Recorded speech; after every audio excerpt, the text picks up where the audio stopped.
Welcome back to Fossil Ridge Games. Today we're talking about Venom, a strategy guide on how to play him in Marvel Champions living card game. And once your mulligan action is done, you can do the setup ability for the character, which is at the bottom of this card.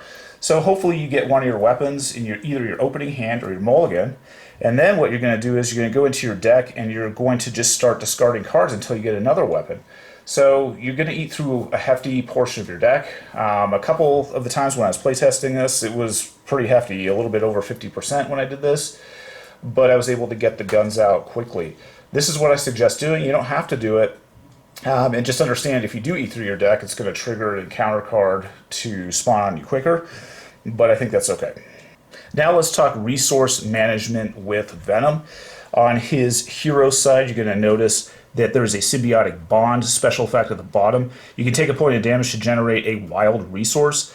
Now, that's great, but it does injure and damage you. So I'm going to give you some advice, and this is one of the only times I think you really need 3 helicarriers in your deck, but if you do have them, I would recommend running helicarrier with a Venom, and I'll kind of walk you through why. So first and foremost, if the helicarrier is going to reduce the resource costs of the next card you play by 1.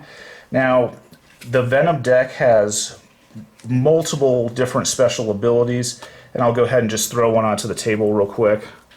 And this one's called Savage Attack. It says deal 5 damage to an enemy. If you paid for this card using only energy resources, this attack gains overkill. So if we're playing Venom, I'm going to use the helicarrier to reduce the cost of this event down to 1. And then what I can do is I can trigger his special ability, use the wild resource to generate the energy resource, so I get the extra ability on this card. Now, he has several other ones that do the same thing.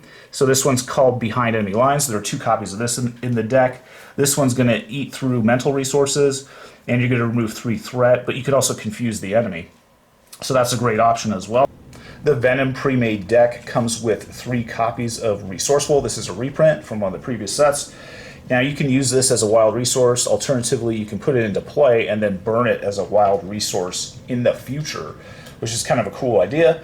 So if you're trying to save up for maybe one of your hefty cards, you can go ahead and put this onto the table. It costs you resource to get it out, but then you can use it as a wild resource at any time. Now, why this works really well is that we saw those cards before, specifically that trigger with, different abilities. So in this case, you want the physical resource on the card, and you want to be able to trigger that. Well, the more wilds that you have in the deck, the easier it's going to be for you to trigger those secondary effects on those event cards that you have in the deck. So kind of what I recommend when you're playing Venom, and this seemed to work pretty well, go ahead and throw 3 copies of Resourceful into the deck, no matter what aspect you are playing. I found it to be really helpful, and thankfully the Venom deck actually comes with these cards already embedded in it when you purchase it. The Project Rebirth 2.0 card is a fantastic way for you to heal Venom. It only works in his alter ego side, but when you do flip to your alter ego side, you can exhaust this card to heal 3 damage from Venom. This is pretty fantastic. In addition, his recovery is a 4, so you can get him back up on his feet fairly quickly. With only a maximum hit point load of 12, it's easy to get 7 hit points back really quickly, and then you can get him back into the fight. Let's talk about Venom's guns, specifically his pistol. You can have 2 of these copies out onto the table. It's restricted, but with Venom you can have 3 of his weapons out, and then if you add that holster, you can have a 4th one out. So this card is really fantastic. What it's going to do is it's going to buff any of your basic abilities. It's going to add +1 to it when you use that power. So let's say you want to thwart and you exhaust Venom to thwart. The pistol will then add a +1 to that thwart, so then it'll go up to a 2. Your attack will, if you're doing an attack, then your attack would go to 3. If you're doing a defense, it goes to a +1. So the pistols make Venom very versatile for any sort of basic action that you are performing. And what's fantastic is that you have 2 copies of this, so you can actually exhaust both of these. So your thwart can then go to a 3, your attack would be a 4, your defense is a 4. So this is fantastic, and this is why I recommend trying to get out his weapons as soon as possible. The next one is the mulligan, which it might even be one of the coolest weapons in the entire game. Because of its versatility, it's a little bit hefty to bring out. But what you can do is exhaust it to do these different effects. One of them you can do 2 damage to an enemy. One of them you can hit literally every minion for 1 engaged with that player. So that's fantastic if you want to chip away at a bunch of those minions that are swarming over one of the heroes. And then the final one is you can remove 2 threat from a scheme. So once you get all of his weapons out and his guns out on the table, he is fantastically powerful and fantastically versatile. Venom has an average hand size of 5 when he's in hero form and 6 when he's in alter ego form. One of the cool cards that comes with this set is Spider Sense, and when the villain initiates attack against you, you get to draw a card. There's not a lot of resource sort of generating cards in the deck for Venom. Now, Venom himself can use Symbiotic Bond as well, but he takes a point of damage. So it's pretty important to get Spider Sense out onto the table. If that's something you see in your opening draw or your mulligan, you definitely want to keep it instead of discarding it in favor of a weapon or a gun. The Venom deck is super cool. It also comes with a locked and loaded card. This is almost like a demonic tutor style card from Magic the Gathering. It allows you to go into your deck and search through for a weapon upgrade. So, as we kind of mentioned before, getting your weapon upgrades is extremely important. Locked and loaded is another way, and you can actually search through your deck for the preferred weapon. So maybe you want the pistol, or maybe you want the multi-gun, or maybe you threw an additional weapon into the deck. But this allows you to just go through your whole deck and pull it out and then reshuffle. This is great because you're not going to be discarding cards from the top of your draw deck. So this is a great way to get Venom fully loaded. Venom can become super powered, obviously, with his weapons. So what you want to do is maximize the amount of times you can use those weapons. Venom's weapons are great too because they don't have any charge tokens on them. You can use them an unlimited amount of times.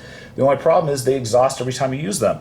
But the deck contains 3 copies of Run and Gun, and while in hero form, you can ready Venom in each of the upgrades that you control. So all of his guns are upgrades. And so once Venom is exhausted, you can ready him, and you can ready all of his weapons and then attack again. So as an example, if you have him out and he has both of his pistols, let's say you want to make an attack, you would exhaust Venom. He's going to attack at a 4. Then you play a copy of Run and Gun. Everything readies again, then you can do it once more. So by using 1 copy of Run and Gun, you have both your pistols out, you can inflict 8 points of damage. Alternatively, when he readies again, you could then do a thwart action. So in this case, you could thwart then for 3. So Venom's versatility is very, very strong. Now imagine you threw in another weapon, such as the multi-gun, and then you can be doing all these different effects. So once again, that adds to the versatility. So Run and Gun, there are 3 copies of it in the deck, and it's extremely effective mid to end game. So when you're playing Venom, I recommend just throwing 1 copy of the side holster into the deck, and then you could throw 1 copy of any other weapon that you feel like. This will raise his restricted total to 4 weapons that you can carry. So we've already seen what an advantage those 3 weapons are, so let's say you throw an additional one into it. Plasma Pistol isn't as cool as Venom's weapons because it consumes charge counters and it will eventually run out. But Run and Gun will still work with this weapon. It's just you're going to eat through another counter when you exhaust the weapon a second time during your turn. Aggression is going to be fun when you play Venom. Specifically, if you have just 1 copy of the side holster in your deck, you can increase the amount of weapons to 4. Now, what's great about the aggression aspect, there's a lot of weapons that you can put out onto the table. The axe from the Thor expansion is after your hero attacks an enemy, spend a physical resource to deal 2 damage to an enemy. What's great about this card is if you wanted, you could use Venom's special ability to trigger it. We have Hand Cannon, which was from a previous expansion. It does have charge counters, but it adds a +2 attack to that attack. And then we have the Gamora Godslayer sword that you can use as well. So I think a lot of this stuff is really fun if you play aggression. So kind of go back through your collection and drop in whatever your favorite additional weapon is. There seem to be a lot of weapon-centric Guardians of the Galaxy characters, more so than the last Avenger block. Mean Swing and Skilled Strike work great with weapons. You can increase attack values when you're just using a basic attack. So a lot of this stuff really edges up the damage quite a bit, and there's not much you really need to do it. So this one, you can exhaust a weapon upgrade and it gets a +3 attack. So if you're using Venom's pistol, it usually gives you a normal +1 attack. You could buff this to a +3 if you wanted, or if you're running like another weapon in the deck, you could tap that one as well, like the axe that I just showed you.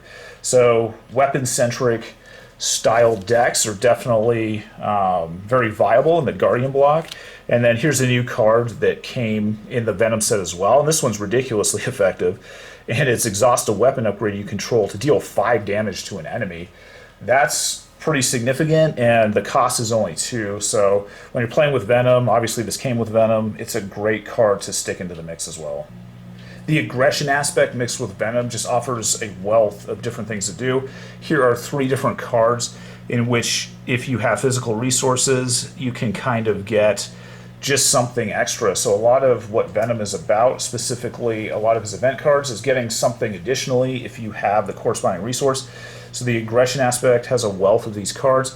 Dropkick's a little bit harder to use because you only have to use physical resources, but you have Relentless Assault, in which you can add overkill onto an attack, and then you also have surprise attack, which you can also use with that specialized resource.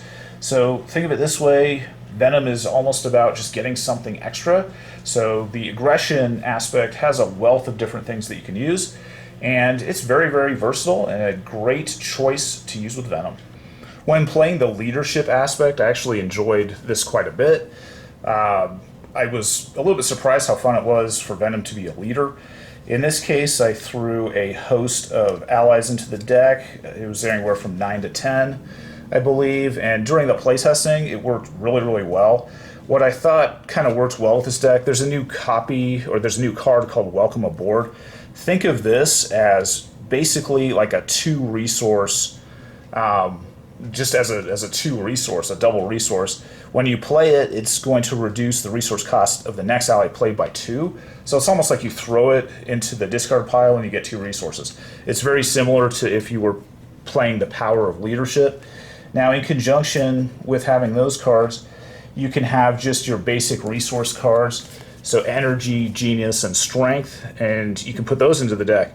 So when you think about it, all of these cards combined, it's basically 8 cards in your deck that are dual resources. So when you're bringing out your host of allies that you're going to be playing, a lot of them have casting costs of 2 to 3 to 4.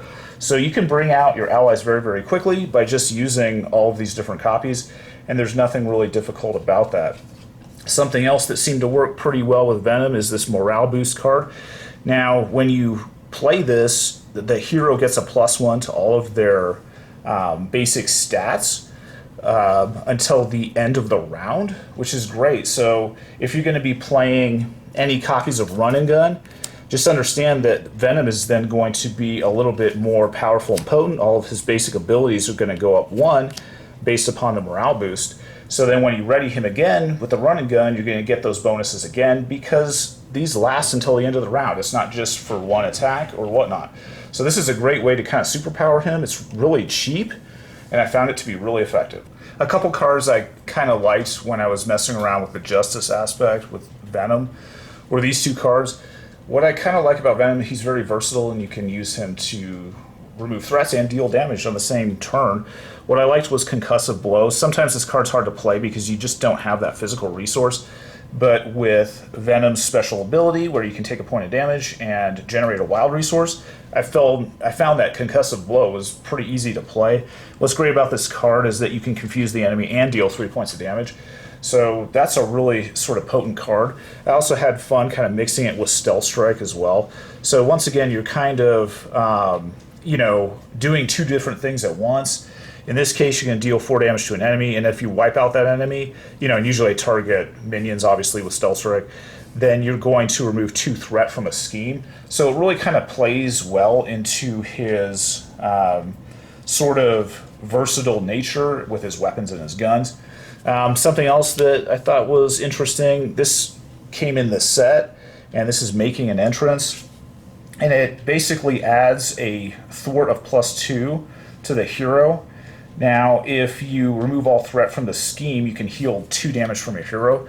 I found that this worked pretty well when I was playing solo, but when I started getting into the multiplayer games, it didn't seem to work as well because the schemes had so many threat tokens on them. It was less useful. So I think this is a fun card, and it's a great way to sort of regenerate and heal your hero when you're playing the Justice aspect, but once again, I just think it works a little bit better in solo mode. If you're playing protection, Tackle works pretty good with Venom, specifically because you can generate that physical resource by using his resource action on him. Now, what you can do is on this one, you can stun an enemy and then add 3 points of damage. So once again, you're kind of getting that double effect, and it's kind of a trade-off. If you take 1 point of damage to generate the physical resource, now the villain is going to be stunned. So you're basically nullifying a villain attack, which can sometimes hit pretty hard, you know, anywhere from 3 to 7 hit points typically, but you're only giving up 1 life point to do it. So cards like Tackle, I think, are pretty cool. You can play with Venom. And then another card that actually came with Venom is this Shake It Off, and this card is fantastic. And it's after a Guardian character takes any amount of damage from an attack, give that character a tough status card.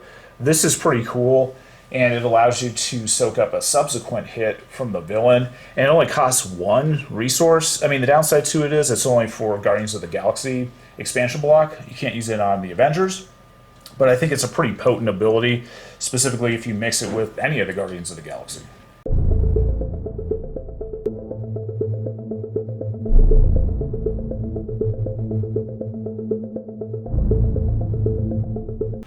To sum it up, the Venom character is really good, especially if you get him equipped early on in the game with his guns and other weaponry that you feel like placing on him.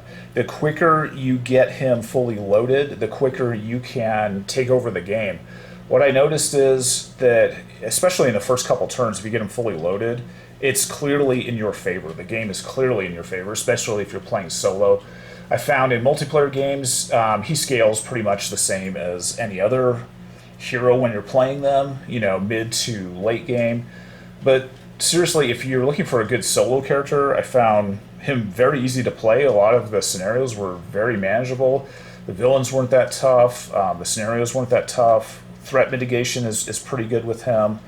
Survival's pretty good with him as well, because you can soak up hits and attacks, and you can use the pistols to defend also, which is a great option. So I hope you enjoyed this video. As always, thank you for your time, and have fun gaming.